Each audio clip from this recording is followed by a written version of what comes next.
Hey, we back very quick. Exclusive hoops in this thing, man. Jimmy HighRoller just dropped one. The craziest trade in NBA history, man. Everybody's still talking about it, man. And I think it's about to get a lot more. Like you say, De'Aaron Fox then went on to the De'Aaron Fox went to the Spurs now. I mean, it's man, it's they know how to get my attention back. Like I say, I'm back watching now. Let me see. Mm-hmm. Mm-hmm. Mm-hmm. There aren't many things that can stop the entire NBA world in its tracks at 10 p.m. on a Saturday night. Yeah. Did someone score 100 points? Did LeBron hastily retire in the middle of the season? Nah. What, did Michael Jordan come back out of retirement? What could possibly get everyone riled up out of nowhere? Oh my God. We all said in unison as news broke that the Mavericks traded Luka Doncic for Anthony Davis. Yep. I couldn't believe what I was seeing. I figured this was just some big elaborate hack job, and I was waiting for follow-up tweets saying, false alarm, the Mavericks actually aren't brain dead. I can't believe. Man, being real, we always feeling that way. I mean, I don't even know how they pulled this off, but I do. To me, it just feels like something else going on, man, because this type of stuff don't just happen. If you guys fell for it. But within minutes, it was clear that this trade was unfortunately very real, and the Mavericks are in fact out of their minds. The same player who Mark Cuban said he would rather leave his wife before giving up, the same player who was responsible for a third of the organization's finals appearances, the same player who by the grace of God miraculously fell into their lap 7 years ago, is now gone. And after looking at the reported details of this exchange, how it went down and who was involved, this is, without exaggeration, the most shocking trade in NBA history. Yeah. Now that we've had about a day to digest the Luka AD trade, by now the reality of the situation should be setting in. It has not. Nope. A trade so insane that fans are now theorizing if the league did it for the sake of ratings. Imagine concocting a deal so heinous that your fans literally think you're doing it for clout. Yeah, because we can't figure this one out. I mean, they gotta know. I mean, if he come back healthy and that's really stupid. Like, I mean, the man is nice. Like you supposed to build your team around him. I mean, maybe they ain't had the money to pay. I don't know. $350 million is, and then he ain't really. Man, it's got something to do with the inside, man. That is how inside crazy job, this man. trade is. It's And there's something about a inside. dozen reasons why this is legitimately the most shocking deal we have ever seen. Oh, yeah. First, according to multiple sources, none of the players even knew this trade was happening. Not Luka, not Anthony Davis, not even the Lakers GM LeBron James. As some sources put it, this deal materialized in the shadows.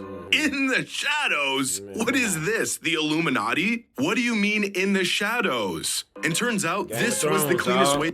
You remember the little series Game of Thrones NBA used to have?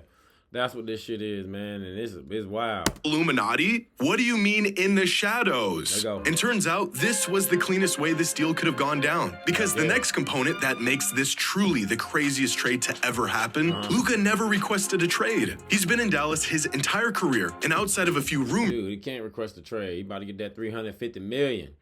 But they was like, nah, player, you ain't finna get none of that. But think about it now. I wonder if it's finna be just like I said, De'Aaron Fox gone to the Spurs for nothing. They ain't give up nothing to get him. Like, is a bunch of trades just finna start shaking? Let's see. nothing suggested he wouldn't be a lifer in that organization. There wasn't any buildup, there wasn't any reports of a disgruntled Luka making demands. It just happened out of the blue, which is reason number 3. The Mavs just traded away a top 3 asset in the NBA without even shopping him. No bidding wars, no asking around and assessing other offers. They just made the call to the Lakers and accepted the deal. Can you imagine the haul Dallas would have got if they actually shopped Luka around the league for a couple of months? Oh, you want to give us Luka? Here is our entire franchise. Yep. The players, the coaches, the building, the staff, my firstborn child. Take it all. Thanks for doing business. I'll figure out the details later. If Rudy Gobert is worth 2 starters, 5 first-rounders, and a pick swap, if Remember, like, they changed how that money worked, though. You gotta remember that. They changed it. Like, before they got in on them good deals, like, stuff different now, man. You can't just super team up. But then again, man, Nah, Luka would have got a whole haul of shit just like this. I'm tripping. Hell Bridges is worth 5 first-rounders, a second-rounder, and a swap. If an aging Paul George is worth a rising SGA, 5 first-round picks, and 2 pick swaps, can you imagine what a... But then, like you say, man, if you being real, if they really wanted Anthony Davis that bad, then you can't say nothing because LeBron gonna be like, hell nah, you ain't getting AD. Nah. Well, we gotta work something out.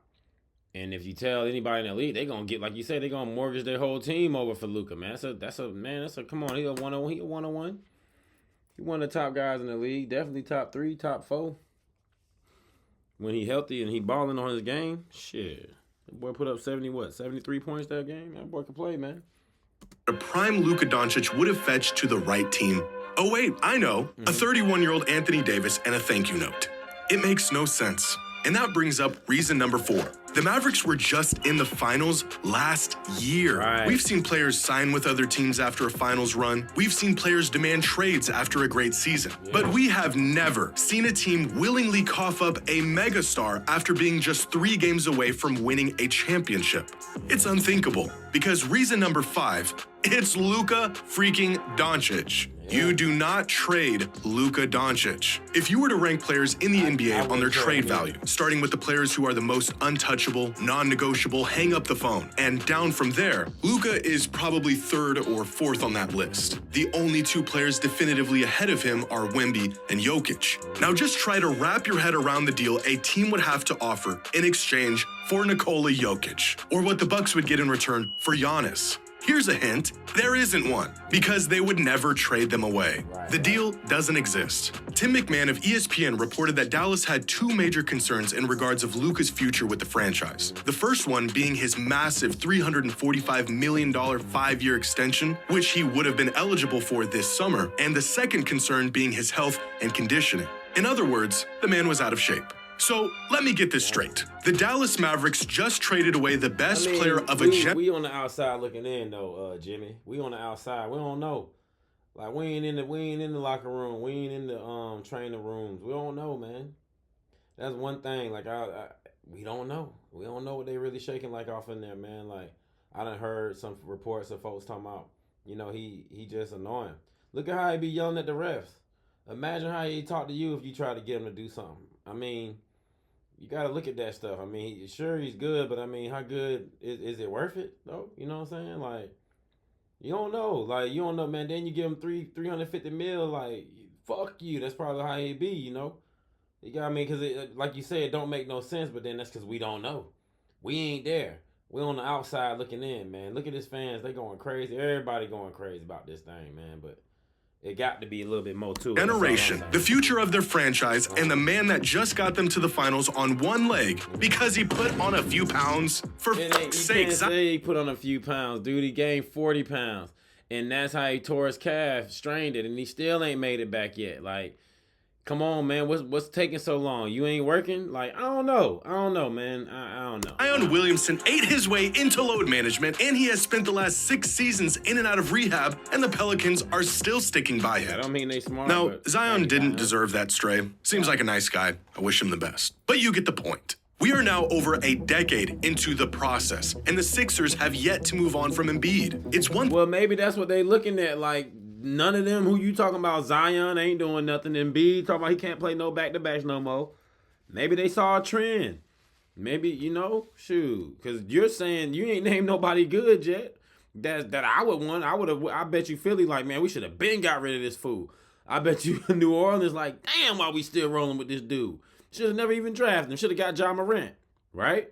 Thing for a franchise player to want out, to sign with another team if they aren't happy and the opportunity presents itself. But for a franchise to pull the trigger and get rid of a megastar in his prime because of constant conditioning issues is criminal. There's really no precedent or great comparison for a trade like this. Because in the past, even when teams did trade a superstar, there was context behind those trades that at least made it seem justifiable. Either the star was exiting their prime and the team was trying to salvage some value before they inevitably left, or despite how good the star was, the team wasn't finding much postseason success and wanted to go in a different direction. Or the star was bound to leave anyways, made it known, and the team had no leverage, so they were essentially forced into the trade. This deal between the Mavs and the Lakers has none of those elements involved. Luka didn't request a trade. He's 25 years old in his prime, and the Mavericks championship window just opened up. Now, as a Blazers fan, I am painfully aware of how hard it is to get your hands on a true franchise player. Painfully aware. In our team's entire 55-year existence, we've had 3. The first one got hurt, the second one was incredible, the potential third one got hurt, and the actual third one was also incredible. That's about one superstar every 20 years. What does the lackluster history of my team have to do with this trade? Well, because the Mavericks should know a thing or two about keeping their hands on a generational talent. Because in their franchise's history, they've only had 2 of them, Dirk Nowitzki and Luka Doncic. Well, that speaks more to it must be something wrong, man.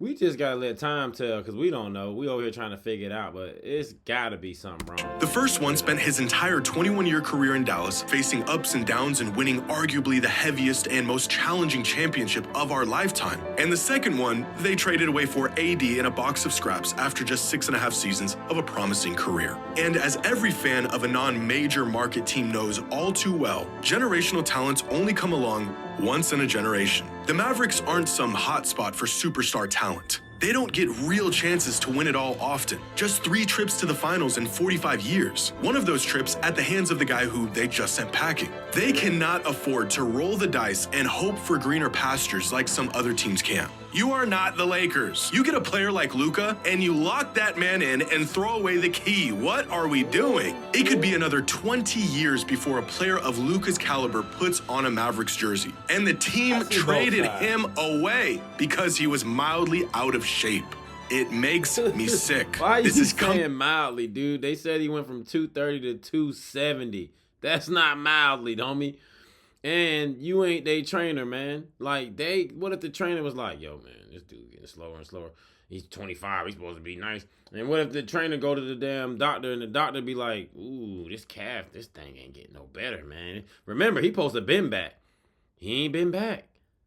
You know? And he ballooning up. Now, don't get it twisted. He a hell of a competitor, man. He's a hell of a hooper, man. But, man, it's got to be. I mean, I don't see how folks can just say, you know, you don't do this. You don't know. We don't know what's going on, man. It's obviously something wrong, man. It has to be. It has to be. It got to be something wrong. Coming from a desperate man who's got 18 years left before I see another Dame. Which brings us to their second concern. Again, according to sources, the Mavericks were not keen on giving Luka an extension that would have made him the highest paid player in the league. But if the third best player in the world, who gets better in the playoffs, is a perennial MVP candidate who's hitting his prime, isn't worth paying, then who the hell is? Dallas said that this was a win-now trade. An oxymoron of a statement considering who they just traded and where he just got them last season. But superstars win championships. Superstars also cost a lot of money. And if you're not willing to empty your pockets, how committed are you to actually winning? In what world has being cheap ever won a team a title? It just seems completely counterintuitive to what they're trying to accomplish. Now, the implications of this trade for the Lakers are just as drastic, but for entirely different reasons. For starters, this will be the first time in LeBron's entire career, high school, NBA, a lifetime of basketball, where he won't be the best player on his team, which is already a huge adjustment for him and the team as a whole, but specifically because Luka and LeBron essentially... Shit just got real for you, LeBron. Now go get Luka's towel. Yo, they finna be like, Luka, what do you want? LeBron, shut your ass up, nigga. You talking, Luka? What you? do the same exact thing. Oversized on-ball floor generals, Luka and LeBron essentially do the same exact thing. Oversized on-ball floor generals with elite scoring abilities. Exactly. Hold on. Excuse my alarm jumping off right quick. Yeah. 2 big old oversized floor generals, right? So you tell me, LeBron gonna stay, or is he gonna go? That's something to think about now. Do the same exact thing. Oversized on-ball floor generals with elite scoring abilities. In fact, they not only have the same skill set, they take on the exact same roles on the court. LeBron has always initiated the offense, even if it meant relegating point guards to other positions. And this usually worked in the past because no one did what LeBron could do nearly as good as he could do it. But now there's a guy who can do what LeBron can do, only better. So that means unless Luka and the Lakers are okay with him getting neutralized, LeBron will have to truly play off ball and within the flow of the offense for the first time in about 2 decades. 2 LeBrons on 1 team. Sounds great in theory, probably a bit redundant. Which leads me to believe the Lakers are actually playing a longer game with this trade. Sources report that the Mavericks are the ones that approached LA with this trade. And despite the Lakers playing fairly well as of late, I think they knew their chances of winning another title with the LeBron-AD duo was getting slim. So with the option of trading away key pieces, they didn't ask for Luka. Luka was offered. Jimmy, come on now, man. You usually be on point. No, they didn't go searching. They didn't know nothing was up. They would have kept rolling with this squad. Maybe made a trade or two, but it wasn't going to be nothing major like this. Come on, man. Nobody saw this shit coming. They knew what they was going to do, the Mavericks. They know something we don't know.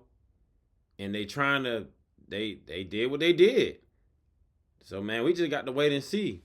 Luka may come back and destroy the league, or I don't know. We got to see. Pieces and tripling down on a 40-year-old LeBron to carry them to the promised land, or trade for a megastar that just showed up on their doorstep 5 minutes ago. They couldn't book AD's flight to Dallas quick enough, which makes me think this move was the first step into the post-LeBron era in Los Angeles. Obviously. As we all know, LeBron will more than likely retire within a season or two, and the Lakers needed a new face for their franchise, and they just got it. Man, look, they probably finna get a new coach.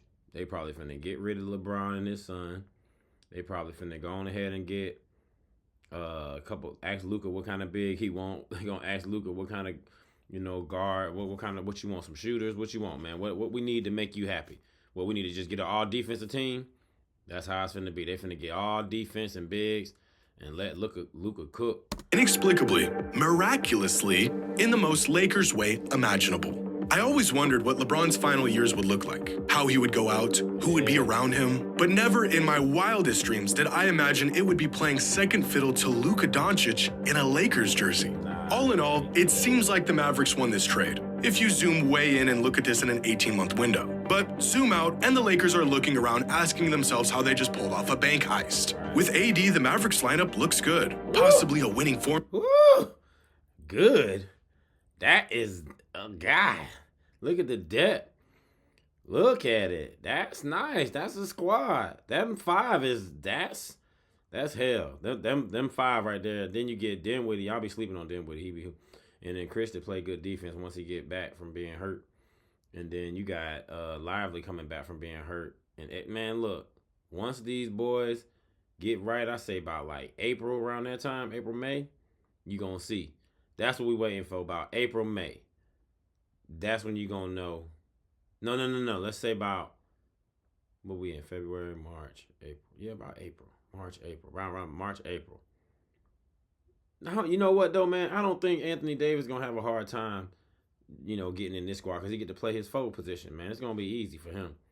I think they just got to get over Luka, man. They know they didn't want to get rid of him, man. I know Kyrie. I ain't heard from Kyrie yet. Damn, I need to go look that up. Formula. But the Lakers got Luka Doncic. And in 20 years, fans will look back and wonder how one of the greatest players of all time in his prime was traded away on a random Saturday night. Damn. That is what happened, though. That is what happened, though. Dang, Luka.